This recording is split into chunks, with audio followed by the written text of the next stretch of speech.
नमस्कार, India live 24 देख रहे हैं आप और मैं हूं मीनाक्षी। ट्रस्ट पर जमीन खरीदने के मामले में 5 मिनट में 16 करोड़ 50 लाख का गबन करने के मामले में चंपत राय ने एक वीडियो जारी कर सफाई दी है कि ट्रस्ट ने पूरी पारदर्शिता के साथ जमीन खरीदी। जिस जमीन को 10 मिनट में खरीदने की बात विपक्ष के लोग कर रहे हैं, दरअसल बिक्री करने वाले व्यक्ति ने 2011 में ही उस भूमि का एग्रीमेंट करा रखा है। राम मंदिर के आसपास कई ऐसे भूखंड अथवा मंदिर या किसी गृहस्थी की जमीनें हैं जिन्हें राम मंदिर से जोड़ना बेहद ही आवश्यक है। ऐसे में सभी से सामंजस्य बैठाकर जमीन के बदले जमीन, मकान के बदले मकान अथवा पैसे देकर उन्हें संतुष्ट किया जाता है और पूरी पारदर्शिता के साथ उन्हें ट्रस्ट के पक्ष में रजिस्ट्री ली जाती है। विपक्ष ने बगैर कुछ जानकारी लिए मनगढ़ंत आरोप लगा दिया। बंधुओं, श्री राम जन्मभूमि मंदिर को वास्तुशास्त्र के अनुसार भव्य बनाने के लिए, मंदिर परिसर की संपूर्ण सुरक्षा के लिए और तीर्थयात्रियों को अधिकाधिक सुविधा प्रदान करने के लिए राम जन्मभूमि तीर्थ क्षेत्र काम कर रहा है। मंदिर के पश्चिमी कोने पर परकोटा और रिटेनिंग वॉल है। इसी प्रकार पूर्वी कोने पर परकोटा है। परकोटा और रिटेनिंग वॉल की सीमाओं में कुछ मंदिर और गृहस्थों के मकान आ रहे हैं। इसी कारण इनको क्रय किया जा रहा है। लेकिन तीर्थ क्षेत्र का निर्णय है कि जिनको खरीदा जाएगा ऐसे सब व्यक्तियों को, स्थानों को पुनर्वासित भी किया जाएगा। पुनर्वास करने के लिए भी उन्हीं की सहमति और पसंद की जमीन को हम खरीदेंगे और संबंधित संस्थानों और व्यक्तियों को प्रदान करेंगे। इसी उद्देश्य से अयोध्या में रेलवे स्टेशन और सड़क के मार्ग पर बड़ी प्राइम लोकेशन पर बाग बिजेसी नाम के क्षेत्र में 1.20 हेक्टेयर भूमि का हमने चयन किया। इस भूमि पर 2011, 2017 और 2019 में भी अनेक प्रकार के अनुबंध हुए, भिन्न भिन्न पक्षों में हुए, परंतु वो कभी मैच्योर नहीं हो पाए। हमने इस पूरे केस को स्टडी किया और ये भूमि जितना क्षेत्रफल है उसकी तुलना में इस भूमि का मूल्य 1423 रुपया प्रति स्क्वायर फीट है, जो मार्केट वैल्यू से बहुत थोड़ा है। निर्णय कर लिया गया, लेकिन पहले 2011, 2017, 2019 के प्राचीन अनुबंधों को समाप्त करके मालिकाना हक का निर्णय करना बहुत जरूरी था। वह कराया गया। मालिकाना हक का निर्णय होते ही हमने तनिक भी देरी नहीं की, तत्काल तत्परता और पारदर्शिता के साथ संपूर्ण भूमि का एग्रीमेंट करा लिया। अभी बैनामा कराया जाना बाकी है। हमारा स्थायी निर्णय है कि सभी प्रकार का ट्रांजैक्शन बैंक टू बैंक होगा, ऑनलाइन होगा और सरकार के किसी टैक्स में कोई कटौती, कोई चोरी नहीं करने देंगे। इन दोनों निर्णयों का हमने पालन किया है। दुर्भाग्यपूर्ण ये है, आरोप लगाने वाले व्यक्तियों ने आरोप लगाने के पहले ट्रस्ट के पदाधिकारियों से किसी प्रकार की कोई संपर्क करके तथ्यों की जानकारी नहीं ली और बोल दिया। समाज को उन्होंने भ्रमित किया है, गुमराह किया है। समाज बंधुओं से मेरा निवेदन है कि हम किसी प्रकार भ्रमित न हो, आत्मविश्वास बनाए रखें और मंदिर को अच्छे से अच्छा बनाने में समय सीमा के अंदर निर्विघ्न रूप से पूर्ण करने में सहयोग प्रदान करें। धन्यवाद। जय श्री राम। प्रदेश ही नहीं अपितु पूरे देश में हमेशा से ही पत्रकारों की सुरक्षा को लेकर सवाल खड़े होते रहे हैं। कई मौकों पर समाचार कवरेज करते समय पत्रकारों के साथ मारपीट और हत्याओं की घटनाएं सामने आती रही हैं, मगर ऐसे मामलों को परिवेश और देश की सरकारों ने संज्ञान में नहीं लिया और पत्रकारों की सुरक्षा के लिए कड़े कानून नहीं बनाए गए, जिसका नतीजा एक बार फिर प्रतापगढ़ में देखने को मिला, जहां एबीपी टीवी के पत्रकार सुलभ श्रीवास्तव की शराब माफियाओं द्वारा रहस्यमय परिस्थितियों में हत्या कर दी गई। पत्रकार सुलभ श्रीवास्तव की हत्या को लेकर भदोही के पत्रकारों में उबाल देखा गया और इसको लेकर आज मंगलवार को मुख्यमंत्री के नाम जिलाधिकारी को पत्रकारों ने एक ज्ञापन सौंपा। प्रतापगढ़ में 13 जून रविवार की देर रात हुई एबीपी टीवी के पत्रकार की हत्या व अब तक तमाम पत्रकारों पर हो रहे लगातार हमलों से उग्र भदोही जिले के तमाम प्रेस प्रतिनिधियों ने जिला मुख्यालय के प्रवेश द्वार से प्रदर्शन करते हुए जिलाधिकारी आरेका अखौरी को ज्ञापन सौंपकर कड़ी निंदा की और उच्च स्तरीय जांच कराने की मांग की। इस दौरान प्रदेश सरकार ने मृतक पत्रकार सुलभ श्रीवास्तव की विधवा को 25 लाख रुपए की आर्थिक सहायता व सरकारी नौकरी तथा हत्यारों को शीघ्र गिरफ्तार करने तथा परिवारजनों की सुरक्षा की मांग करते हैं। इस दौरान भाजपा शासन में पत्रकारों पर लगातार हो रहे हमले और हत्याओं की घटना को लेकर पत्रकारों की सुरक्षा की मांग की। इस दौरान कपिल देव पांडे, संतोष कुमार तिवारी, आदर्श पांडे, मनोज वर्मा, राजमणि पांडे, विकास कुमार मिश्र, भरत वर्मा, दिलीप दुबे, आनंद तिवारी, संतोष कुमार मौर्य, नितेश श्रीवास्तव सहित अनेक पत्रकार उपस्थित रहे। यह है कि जिस तरह से हमारे एक पत्रकार साथी की हत्या हुई है उसकी निष्पक्ष सीबीसीआईडी जांच कराई जाए और जहां तक स्थितियां चल रही हैं पूरे प्रदेश में पत्रकारों का जिस तरह से शोषण किया जा रहा है, पत्रकार तमाम ऐसे कारनामे होते हैं जिनका खुलासा करते हैं, जिनमें प्रशासनिक अधिकारी भी संलिप्त होते हैं। इन सब तमाम मामलों को खुलासा करने के बाद अधिकारी भी कहीं न कहीं किसी न किसी रूप में पत्रकारों के दुश्मन बनते हैं। तो इन सब तमाम बातों को ध्यान में रखते हुए यह हत्या की गई है और इसकी हम चाहते हैं, हमारे सभी साथी चाहते हैं कि इसकी जांच हो, उसका खुलासा हो, जो भी इसमें आरोपी पाया जाए उसके खिलाफ दंडात्मक कार्यवाही हो। हमने डीएम को ज्ञापन जरूर दिया है, लेकिन डीएम के माध्यम से मुख्यमंत्री और राज्यपाल को ज्ञापन दिया है। सबसे बड़ी बात यह है कि भदोही जिले में भी ऐसे तमाम खुलासे हुए हैं। ऑक्सीजन कांड का खुलासा हुआ है जिसमें तमाम पत्रकार साथी संलिप्त हैं जो कि इस मामले को खुलासा किए हैं। यहाँ भी ऐसी वारदात हो सकती है। यहाँ तो ऐसे ऐसे मामले खुल करके आते हैं जहाँ की सरकार का पैसा भी देने में सांसद विधायक कहते हैं कि जैसे अपने जेब से पैसा दे रहे हो, इस तरह की बातें आती है। और जब खुल करके मामला सामने आता है तो लोग पत्रकारों को फोन पे धमकी देते हैं, लेकिन उसके लिए प्रशासन कोई ठोस कदम नहीं उठाता। बड़ी बात है कि आज पूरे देश में जिस तरह से तानाशाही है, लोकतंत्र के चौथे स्तंभ जो एक कलंक के सिपाही हैं, पत्रकारों के साथ जिस तरह से सरकार और सरकार के सह पे प्रताड़ना हो रही है, ये लोकतंत्र के लिए शुभ संकेत नहीं है। आज प्रतापगढ़ में जिस तरह से हमारे पत्रकार बंधुओं के साथ आज उनकी डेड बॉडी मिली है, ये संदिग्ध अवस्था में मैं प्रशासन के लोग, वहाँ के हमारे जिला कांग्रेस कमेटी के विजेंद्र मिश्रा जी वहाँ जिला अध्यक्ष हैं, उनसे हमारी सुबह वार्ता हुई है कि श्रीवास्तव जी की जो भी साथ उनके हुआ उनके साथ हम लोग उनके हक की लड़ाई के लिए हम लोग आर पार के लड़ेंगे। और कहीं न कहीं अगर ये स्पष्ट तौर पे ईमानदारी से जांच हो तो सरकार के कहीं न कहीं लोग अंग हैं, क्योंकि जिस तरह से आप लोगों ने राजपास भदोही में किया है ऑक्सीजन गैस सिलेंडर के लेकर के, अधिकारियों में आपके खिलाफ भी व्याप्त हैं, गुस्सा है उनके आपके प्रति। उसी तरह से स्वर्गीय श्रीवास्तव जी ने भी प्रतापगढ़ में इस तरह से कई सरकार की और प्रशासनिक विफलताओं को उजागर किया था उनके, और उसी का परिणाम है कि जो उनको इस तरह से निशाना बनाया गया। मैं इस दुख की घड़ी में उनके परिवार के साथ है और मैं पत्रकार बंधुओं की संवेदना व्यक्त करता हूं कि आप लोग इसकी हक की लड़ाई लड़िए, हम आपके साथ हैं।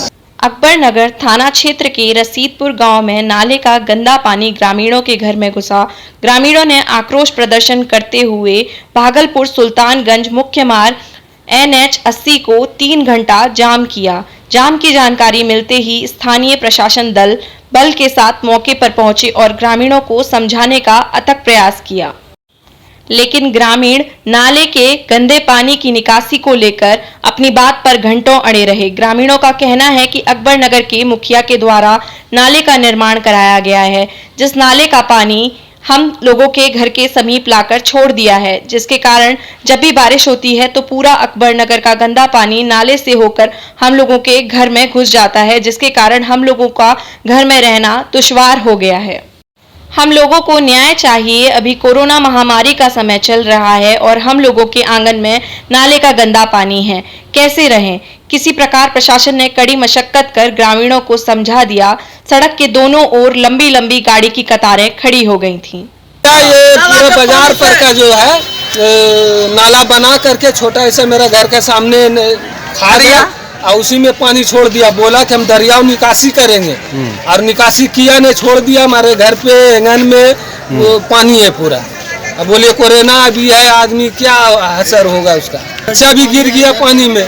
हाँ, मुखिया को कितना बार बोल चुके बनेगा बनेगा बनेगा। ये 2 बरस ओठोक में दिए, सीओ साहब को दिए, थाना पे दिए, भागलपुर कोर्ट में दिए हैं। क्या बोल रहा है कि बनेगा, 2 साल से बनेगा बनेगा यही बोल रहा है। पश्चिम बंगाल के मिदनापुर जिला अंतर्गत खड़गपुर में Kharagpur volunteers blood donors organisation के तत्वाधान में वर्ल्ड ब्लड डोनर डे का आयोजन केंद्रीय विद्यालय क्रमांक 2 के करीब एक रेलवे कार्यालय में किया गया। कोविड प्रोटोकॉल का अनुपालन करते हुए खड़गपुर रेल मंडल के वरिष्ठ अधिकारियों के अलावा ढेरों गणमान्य व्यक्ति उपस्थित थे। पताकारोहण खड़गपुर मंडल रेल प्रबंधक मनोरंजन प्रधान ने किया और कहा कि इस कोविड काल में भी रक्तदान करने का जज्बा कम नहीं हुआ है। मंडल रेल हॉस्पिटल के सीएमएस डॉक्टर एस.के. बेहेरा के अलावा doctor Jaiswal, doctor Sahu, doctor Aditi उपस्थित थे। ब्लॉक लैंड एंड रेवेन्यू अधिकारी पीयूष कांति जाना इस समारोह में शामिल ही नहीं हुए, अपितु उन्होंने रक्तदान भी नहीं किया।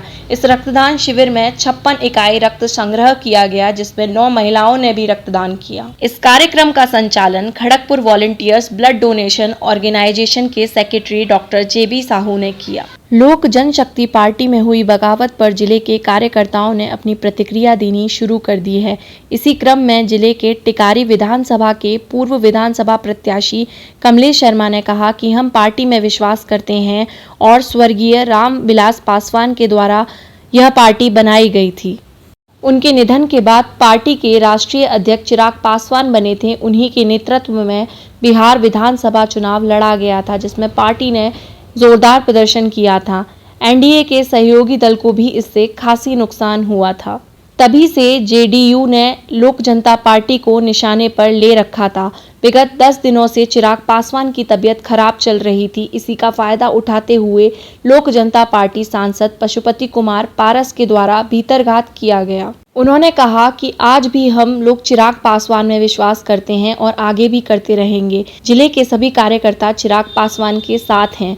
उन्होंने कहा कि विगत विधानसभा चुनाव में लोक जनता पार्टी के कारण जेडीयू को सबसे ज्यादा नुकसान हुआ था। तभी से जेडीयू लोक जनता पार्टी को लगातार टारगेट कर रही थी। आज उन्हें मौका मिल गया है। आज पार्टी में जो टूट हुई है उसके लिए जेडीयू जिम्मेदार है, लेकिन इस तरह की घटनाएं पार्टी में लगी रहती हैं। आज भी गया जिले के सभी कार्यकर्ता चिराग पासवान के साथ हैं और हम उन्हीं को राष्ट्रीय अध्यक्ष मानते हैं। चिराग पासवान के नेतृत्व में ही पार्टी चलती रहेगी। वहीं लोक जनता पार्टी की प्रदेश प्रवक्ता सह जिला परिषद अध्यक्ष शोभा सिन्हा ने कहा कि चिराग पासवान ने जब से कमान संभाली है तब से ही नीतीश कुमार उनके पीछे हाथ धोकर पड़ चुके हैं। किसी भी तरह इनकी पार्टी को ध्वस्त करना चाहते हैं। उन्हें जैसे ही पता चला कि चिराग पासवान जी मोदी सरकार के मित्र मंडल में शामिल होने वाले हैं तो यह चीज़ उनसे पच नहीं रही और उनकी पार्टी को षड्यंत्र कर ध्वस्त कर देना चाहते हैं। उन्होंने कहा कि पूरे कार्यकर्ता चिराग पासवान के साथ मुस्तैदी से खड़े हैं और रामविलास पासवान के सपने को चिराग पासवान ही साकार करेंगे। उन्होंने बताया कि यह घरेलू मामला है और दोनों चाचा भतीजा और उनके सहयोगी दल मिलकर हल निकाल लेंगे।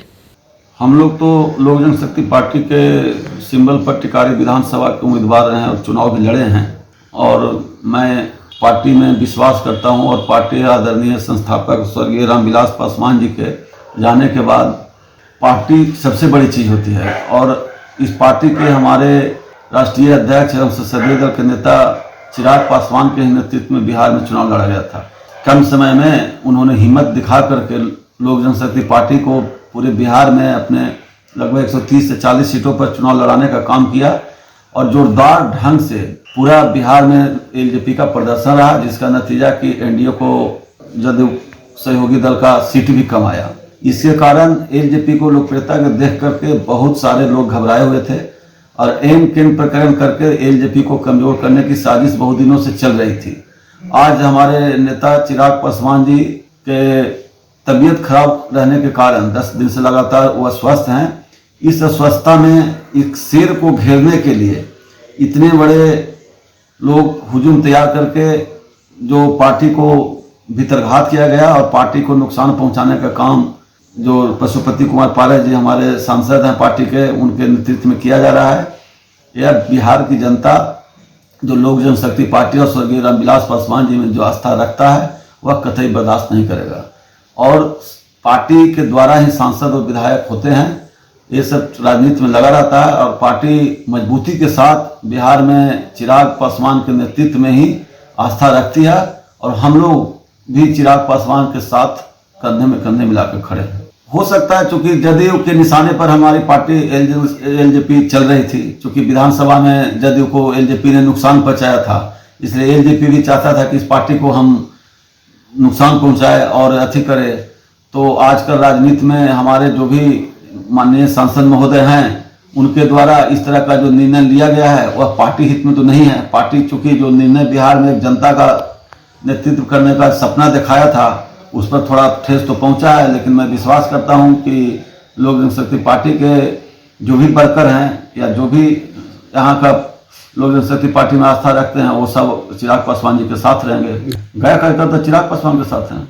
ये तो आप आज से नहीं बहुत पहले से ही देख रहे हैं, जब से कमान संभाले हैं चिराग पासवान जी तब से ही नीतीश कुमार जी उन पे मतलब हाथ धो करके पड़ चुके हैं कि किसी भी तरह से इनको पार्टी के मतलब ध्वस्त कर देना है। और जैसे ही अभी सुन रहे हैं कि चिराग पासवान जी मंत्रिमंडल में, मोदी सरकार के मंत्रिमंडल में शामिल होने वाले हैं, तो वो चीज़ उनसे पच नहीं रहा है और उनका पार्टी का ही षड्यंत्र, उनका पार्टी को ही ध्वस्त करने में वो लग चुके हैं।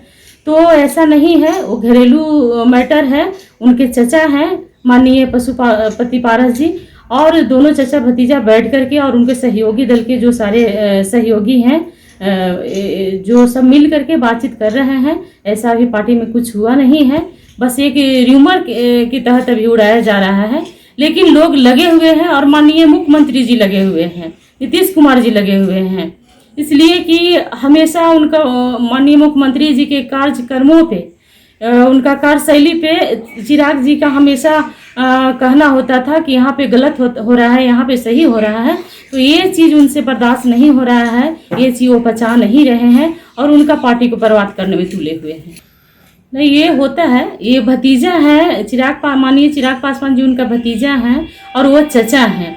तो बड़े लोग हमेशा घर के जो गार्जियन होते हैं वो सोचते हैं कि छोटे हमसे जितने भी हैं वो हमको आदर भाव से मान सम्मान करें। कहीं ना कहीं लगा होगा उनको अगर कि हमको मान सम्मान नहीं मिल रहा है, तो इस तरह से वो वहाँ पे गए हैं अभी अपना उनको मनाने के लिए। और हमको पूरा विश्वास है कि चचा भतीजा के मैटर है। इसका कितना असर पड़ेगा पार्टी पर? पार्टी पे कोई असर पड़ने वाला नहीं है। ये तो हर दल में होता है, आने वाले आते जाते रहते हैं, किसी पार्टी में आज हैं तो कल किसी पार्टी में चले गए हैं। ये सिर्फ माननीय चिराग पासवान जी के पार्टी के लोग ही नहीं करते हैं, सारे दल के नेताओं के है। जहाँ पे अगर किन्हीं को मतलब कोई प्रलोभन दिया गया तो उस तरह के लोग हैं तो चले जाते हैं, और जो पार्टी के प्रति समर्पित रहते हैं वो कितना भी बड़ा उनको कुछ दे दिया जाए, कोई पद दे दिया जाए, उससे कोई मतलब नहीं रहता है और वो अपना पार्टी के कार्यक्रमों पर अडिग रहते हैं। गुमला अंतर्राष्ट्रीय रक्तदाता दिवस के अवसर पर स्वास्थ्य शिक्षा एवं परिवार कल्याण मंत्रालय झारखंड सरकार द्वारा प्रायोजित एवं झारखंड राज्य एड्स कंट्रोल सोसाइटी के सौजन्य से गुमला सदर अस्पताल में ब्लड कंपोनेंट सेपरेशन इकाई का वर्चुअल शिलान्यास माननीय मुख्यमंत्री झारखंड हेमंत सोरेन के द्वारा किया गया। अवसर पर उपायुक्त ने कहा कि गुमला जिले के लिए ये सौभाग्य की बात है। जिले को मिली इस सौगात से निश्चित ही स्वास्थ्य सुरक्षा की ओर सफल कदम उठाए जा सकेंगे। ब्लड कंपोनेंट सेपरेशन यूनिट के शुरू होने से जिलावासियों को काफ़ी लाभ मिलेगा। जिले के लोगों को रक्त की समस्या से निपटने हेतु बाहर जाने की आवश्यकता नहीं होगी। एक सामान्य ब्लड में 4 कंपोनेंट होते हैं, आरबीसी, डब्ल्यूबीसी, प्लेटलेट्स एवं प्लाज्मा। इन चारों कंपोनेंटों का उपयोग अलग अलग बीमारियों में होता है। एक यूनिट ब्लड कम से कम 2 लोगों को लाभ पहुंचा पाएगा। जिन व्यक्तियों को सिर्फ प्लाज्मा की ज़रूरत होगी उन्हें उसी तरह से ब्लड उपलब्ध कराया जाएगा। डेंगू के मरीजों के लिए प्लेटलेट्स की ज़रूरत होती है। आज के इस कार्यक्रम में राज्य मुख्यालय ऑड्रे हाउस रांची से माननीय मुख्यमंत्री हेमंत सोरेन, स्वास्थ्य मंत्री बन्ना गुप्ता, रांची, हजारीबाग, गिरिडीह, जमशेदपुर, पलामू के माननीय विधायक, अपर मुख्य सचिव Arun Kumar Singh, AIDS control society के निदेशक भुवनेश प्रताप सिंह व अन्य उपस्थित थे। वहीं दूसरी ओर जिला मुख्यालय से उपायुक्त Shishir Kumar Sinha, civil surgeon doctor Vijaya Bhengra, अपर समाहर्ता सुधीर कुमार गुप्ता, ब्लड बैंक के प्रभारी डॉक्टर आनंद किशोर उराव सहित बड़ी संख्या में रक्तदाता उपस्थित थे। दिवस है, इसी के तहत गुमला जिले में पूरे स्टेट में 6 जिले का चयन हुआ था, जिसमें गुमला जिले का भी एक चयन है, जिसमें ब्लड सेपरेशन यूनिट का स्थापना की है। इसमें हम लोग होता क्या है कि जो ब्लड है वो बहुत से कंपोनेंट से बना होता है, जैसे आरबीसी है, डब्ल्यूबीसी है, प्लेटलेट्स हैं, इसी तरह प्लाज्मा है। तो ये अलग अलग होने से एक व्यक्ति को ब्लड देते हैं और मान लीजिए कि किन्हीं को प्लाज्मा का ज़रूरत है, किन्हीं को प्लेटलेट्स का ज़रूरत है, किन्हीं को डब्ल्यूबीसी का ज़रूरत है, तो वो ब्लड वेस्ट नहीं होगा। एक कंपोनेंट से 4-5 तरह के रोगों में उनका इलाज हो सकता है। तो ये एक बहुत ही बड़ी उपलब्धि है।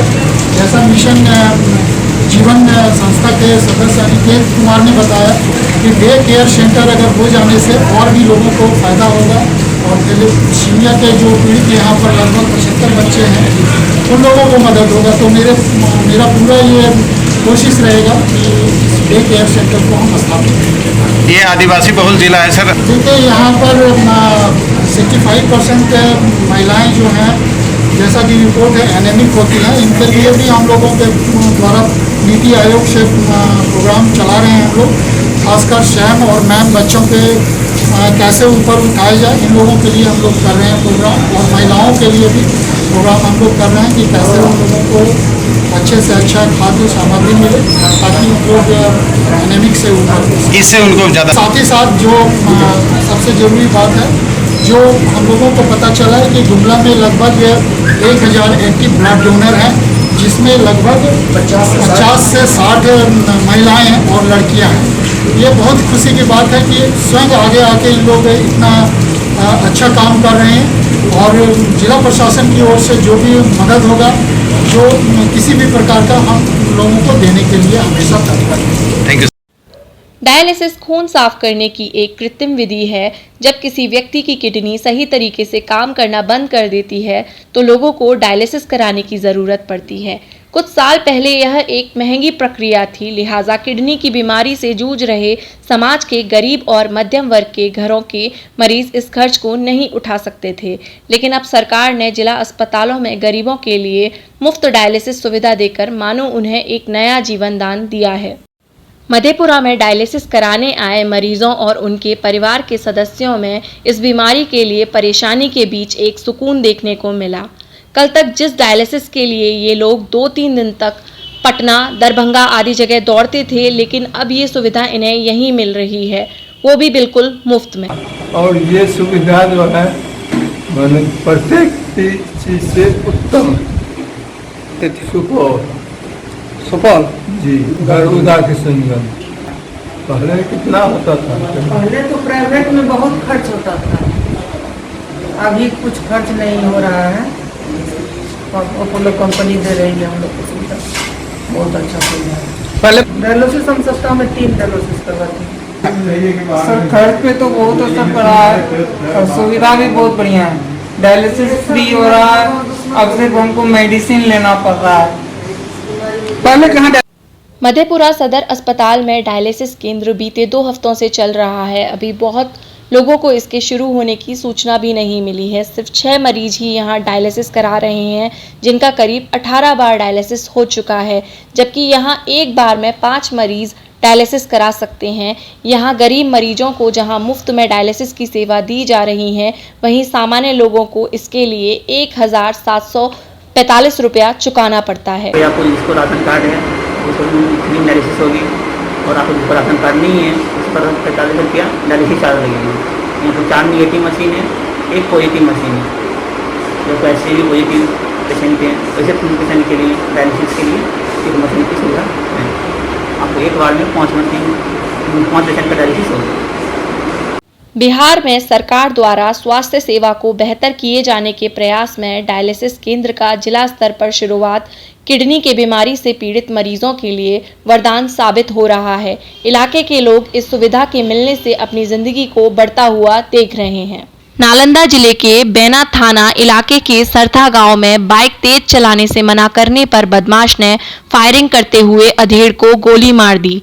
जख्मी राम प्रबोध सिंह का 45 वर्षीय पुत्र कुमार प्रेमेंद्र देव है। जख्मी इलाज के लिए बिहार शरीफ सदर अस्पताल में भर्ती कराया गया है। गोली उनके दाहिने पैर में छूकर निकल गई है। घटना की जानकारी मिलते ही मौके पर पहुंचे बैना थाना पुलिस ने घटनास्थल से 2 खोखा बरामद किया। पीड़ित ने बताया कि सुधीर सिंह का पुत्र किशन कुमार अक्सर गली में तेज बाइक चलाया करता है। आज भी वह गली में तेज रफ्तार से बाइक चला रहा था, जिस पर गांव के ही बुजुर्ग जय नारायण सिंह ने रोककर समझाने की कोशिश की और इस पर उसने फायरिंग कर दी। बिहार थाना अध्यक्ष संतोष कुमार ने सदर अस्पताल पहुंचकर घायल से घटना की जानकारी ली। उन्होंने कहा कि जख्मी से बयान लेकर बैना थाना को फॉरवर्ड कर दिया जाएगा। वहीं बैना थाना अध्यक्ष नगेंद्र कुमार ने बताया कि मामले की जांच की जा रही है, जल्द ही आरोपी को गिरफ्तार किया जाएगा। स्नान करने के लिए जा रहे थे, इसी में हमारा गली में मैंने मोटरसाइकिल स्पीड में लेके जा रहा था, तो उसके बगल के पड़ोसी हमारा चाचा हैं, वो कहे कि इतना स्पीड में मोटरसाइकिल आप मत ले जाइए, ताकि गली में बच्चा उच्चा खेलते रहता है, तब अगर कुछ हो जाएगा तो फिर क्या कीजिएगा। तो इसी में 23 में आके बोला कि तुम्हारा बाप का गली नहीं ना है, हमको जो मन होगा जेल लिख देगा, धक्का लगेगा तो हम सोच लेंगे, समझे ना। हम ये तो बात हम वहीं पर थे, हम बोले कि देखिए ये तो कोई बात नहीं है, अब धक्का लग जाएगा, कोई बच्चा मर जाएगा, तब आप स्टेप लीजिएगा, तब धीरे कीजिएगा। इसलिए शुरू से ही आप धीरे धीरे चलाइए ताकि कुछ भी दुर्घटना ना हो। उस पर वाद विवाद होते होते बढ़ गया। उसमें सुधीर सिंह के लड़का है, किशन नाम है, वही पिस्तौल निकाल के हवाई फायरिंग किया। हम ये तो कोई बात नहीं है, किससे तुम लड़ाई करोगे, सब तो अपने में यहाँ चाचा हैं, भैया हैं, दादा हैं, तुम किससे लड़ाई करोगे, ये कोई मतलब फायरिंग करने का क्या मकसद है। तो उस पर बोला कि आप ज़्यादा मत बोलो, तुम हमको टच मत करो, हमकी क्या कर लो, गोली मार दो तो मारो। उसी में वो पिस्तौल निकाल के हमारे पैर में गोली। कौन? किशन? जी किशन, सुधीर सिंह के बेटा। आपका क्या नाम हुआ? आज के बुलेटिन में इतना ही। आप ख्याल रखिए और देखते रहिए इंडिया लाइव 24।